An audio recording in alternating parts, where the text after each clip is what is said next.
You are listening to How to Get Over Your Ex, episode number 327. Getting back together with your ex when friends and family don't support it.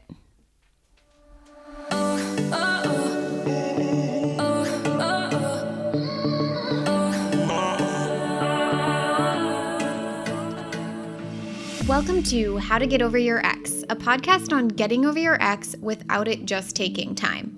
I'm your host, breakup coach Dorothy. Let's turn your pain into power and your heartbreak into happy.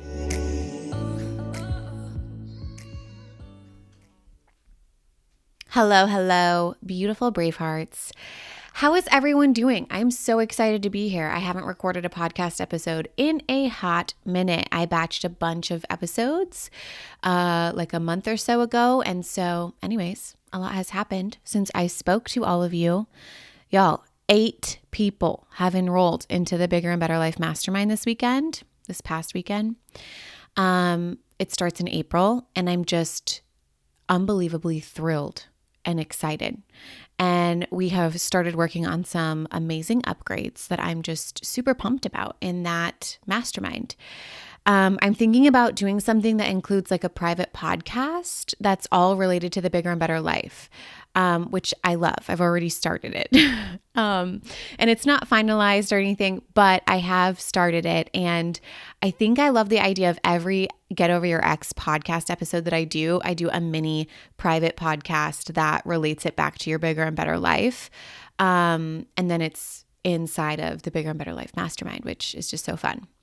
Now, we also, oh my God, this is epic news that all of you guys need to know. We booked our venue for the April Bigger and Better Life retreat. And oh my God, I'm dying. I am dead. I honestly didn't think I could outdo myself from last time. The one that we did last time was like on the 13th floor. It was this beautiful condo. It was decorated all cute inside, and it was just like this epic view.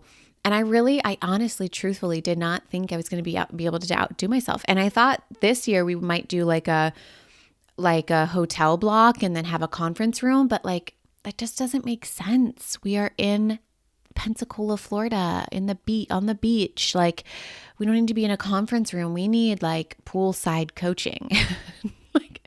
So I rented a whole damn house. It's huge. It's epic. It's brand new. I actually watched it get built. So it's brand new, and it has a private pool, and it's right on the beach. And I'm just so excited. Like I said, I didn't know I could outdo myself, and I did. I outdid myself this time, and I love it because that is the vibe of bigger and better, right? We're always getting bigger and better. We're always doing bigger and better, and I'm obsessed. There were a lot of individuals inside of Get Over Your Ex who got over their exes in record time and then decided to join us inside of BBL. So I'm so pumped for them. So I want you to I want to remind you, getting over your ex is the very first step to your bigger and better life.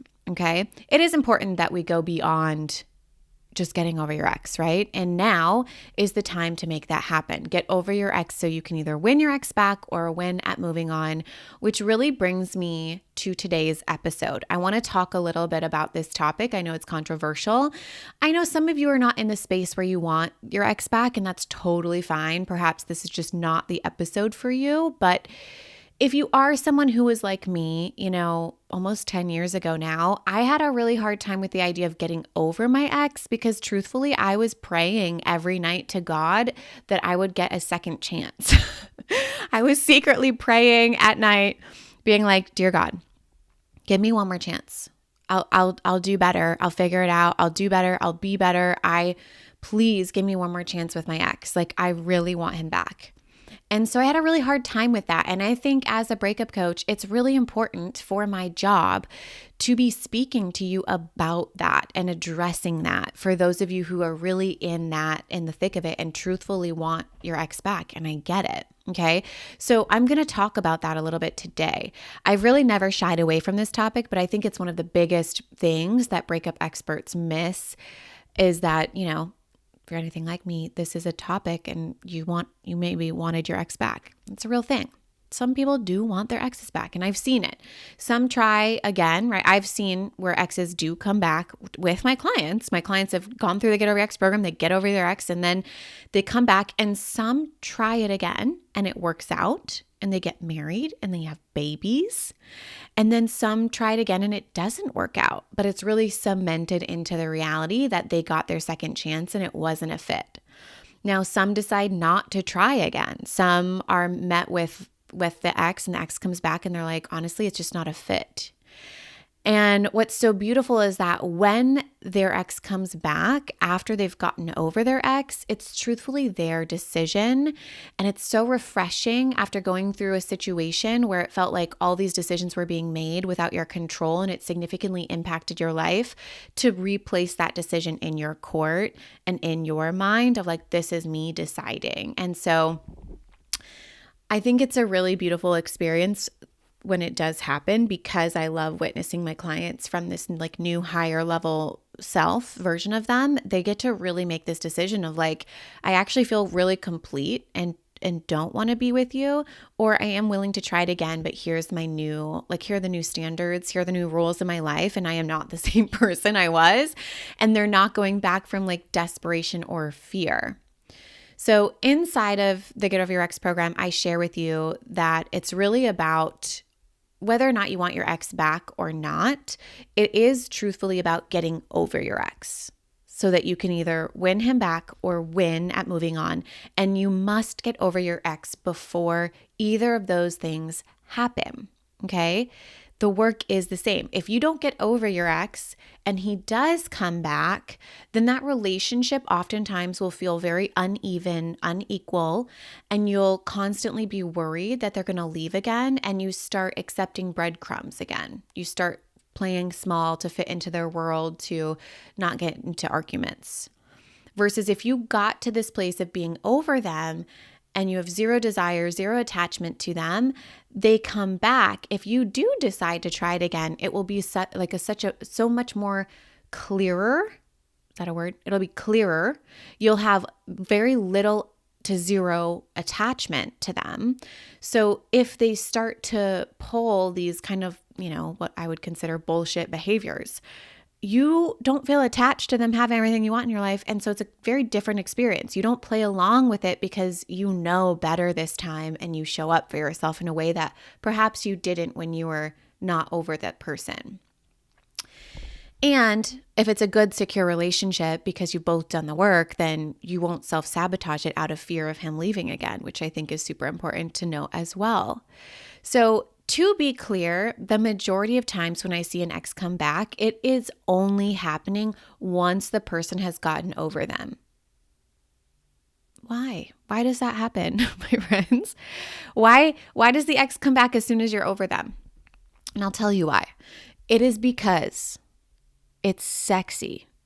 It's so sexy to be over your ex. It's so hot. It's so attractive when someone is going out after their epic, amazing life. They're going after their BBL, their bigger and better life, with zero fucks in the world. It's magnetic. You can't look away. You can't not see it. We all know the person that we've watched do that. So even if your ex isn't looking at you directly, or maybe is even in a new relationship, when you truly get over them and you go after that bigger and better life with all you have, there is no way that they won't hear about it, and there will be no way that they won't not be able to see it or be in the know somehow. Okay, so why are we bringing this up today? Okay, I want to talk about this. Now, I provided y'all, like a couple episodes ago, I provided y'all with a link where you can submit a question you have on the podcast. So if you have a question, always feel free to write in. You can go to dorothyabjohnson.com/podcast question, all one word. And I'll link it in the show notes for you as well.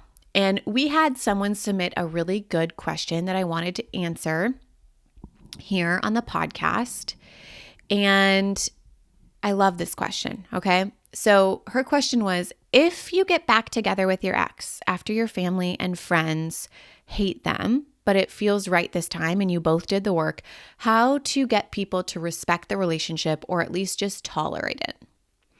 And I love this question because I have lived this question.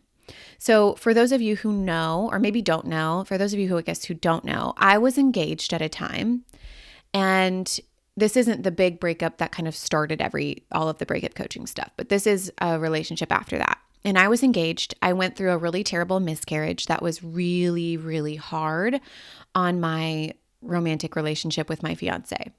And we both went through some very life-altering situations that made us question who we were at our core and what we wanted and what the fuck just happened mentally and emotionally and hormonally to us. It was a fucking nightmare. It was a disaster.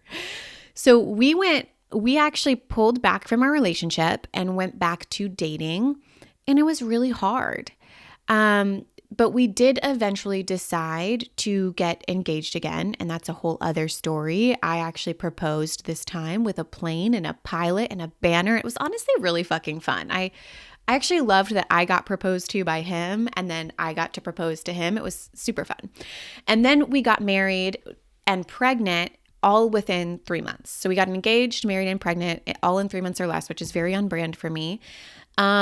We got married on Leap Day, and that way I love Leap Day because we get to, every 4 years, we're going to have this big epic, like getting remarried or vow renewal or big party. So anyways, I think there was a lot of rerouting of family and friend expectations.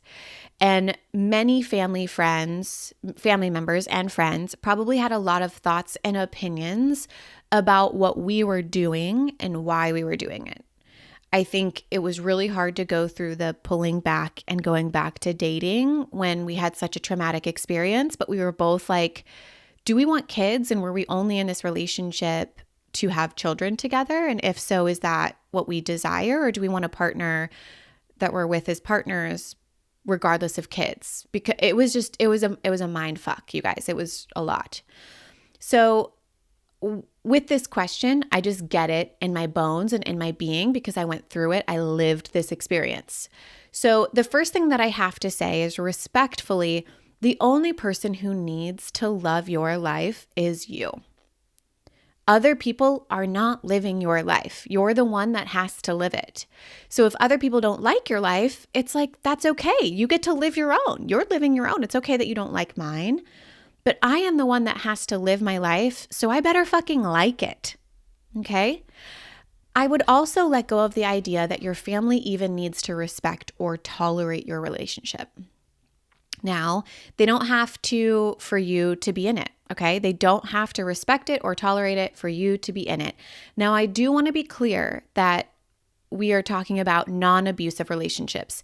If there was physical abuse or some sort of mental abuse, I do think that's a very different conversation and a very different situation. And the fact that your family may have to set boundaries with you around continuing to see that. Like they probably, if I am, speaking to someone, actually, I'll just leave myself out of it, honestly. But I think what's important to remember is that some people will have to put a boundary in place for that. They will not support you seeing someone who is physically, emotionally, mentally abusive to you, and therefore they won't be able to be there for you in that experience, and that's their choice, and it's your choice. So now we're not talking about that. We want to talk about, relationships that don't have that going on. That's a separate topic, conversation, podcast episode. Now, in any relationship outside of that kind of experience, I believe that family and friends will get on board with consistent exposure and understanding that they just want you to be happy. And if they see things did really change and you are actually happy, not with you proving that to them, but like you living out your happy life, they will, I think, eventually get on board. But it starts with you being on board, okay? Let me explain that a little bit. I had to be the strongest person on board with my relationship to my husband for everyone else to follow suit. I was not asking their permission. I wasn't having conversations of, is this okay? Or what do you think I should do? I was strongly stating, I am working on things with Jake, and I love him deeply, and I think we went through a very traumatic and difficult time. I'm excited that we are ready to put that behind us and move forward. I'm proposing to him on December 28th, and would you like to be there? We are getting married on February 29th. Would you like to be there? We are having a child on October 11th. Would you like to visit our new child? Right? So, number one, you have to be on board with your relationship in a very steadfast, grounded, sure, certain way. Your wavering only makes them waver. You're not asking for opinions or inviting any sort of conversation in. It's a decision for you, about you, and the life that you have to live, not anybody else. So if you would look back and say, oh my gosh, I never tried, and you're the one suffering from that, that's not their problem, it's yours, right? Number two, I'm going to say respectfully, let go of the idea that your family or friends need to be on board. They don't need to respect the relationship. They don't need to tolerate it. They get to be them. They get to have their own opinions, just like you get to be you, regardless of what they do in their life. You love your life, do the things that light you the fuck up, and let your family and friends do the same. If them complaining about your relationship lights them the fuck up, have at it. They get to do that. Just like if your friend was like, I'm going to go climb Mount Everest. Awesome. You don't have to respect that or tolerate it for them to go do it and enjoy it. Number three, live a life that lights you up and invite them to join. But then don't be butthurt if they don't join. I'm going to say that whole line over again. Live a life that lights you up, invite them to join, and then don't be butthurt if they don't. Live a life that feels like you won the lottery every day when you wake up. This is what we do inside of Bigger and Better Life Mastermind. We build lives that when we wake up, it genuinely feels like we won the lottery in every single area of our life. Do that for yourself because you're the one living this life. And then invite the people you would love for them to join. Like, I'm having so much fun over here. It's so much fun. Do you want to come? Invite them and say, hey, I'd love for you to be a part of this. Here's how to be a part of this. And if not, no hard feelings, love you anyways. Notice how I invited my loved ones to the 3 important pieces. I invited loved ones to the engagement, to the marriage, to the new baby. The ones who wanted to join did, and the ones who didn't. And my day was not ruined based on who decided to come because I curated experiences that I love, that I'm having fun in, regardless of who is there. Now, the best thing to get them back or to have them respecting your relationship, speaking about your family and your friends, is to build a relationship that is worth respecting. Again, should I repeat myself? To have your family and friends respect your relationship, the best way to do that is to build a relationship that is worth respecting. And that starts with you being so lit up and so happy in your life that people can't look away. And so if your relationship is worth respecting, it won't matter if they're on board, and it will amplify your life and people will see that and get on board. And if they don't, you'll love your life and your relationship so much that it won't even matter. Does that make sense? All right. I love you so much, my brave hearts. I hope you have a beautiful day. It's so fun answering your questions. So please definitely drop your podcast question in the link in the show notes. I'm also going to go ahead and link the Get Over Your Ex program if you are someone who really wants my help and my eyeballs and support on your breakup, as well as the Bigger and Better Life Mastermind. If you are interested in that, you can see that in the show notes as well and apply if you feel the nudge to join us there. Anyways, I love you guys so much. I hope you're having a beautiful week, and I will talk to you next time. If you're loving the How to Get Over Your Ex podcast and you want to learn how to get over your ex in 3 months or less to build a life better than the one you thought you had with your ex, I would like to personally invite you to my next group course, where we take everything you've learned here on the podcast and apply it to your life. Come check it out at www.lifecoachdorothy.com.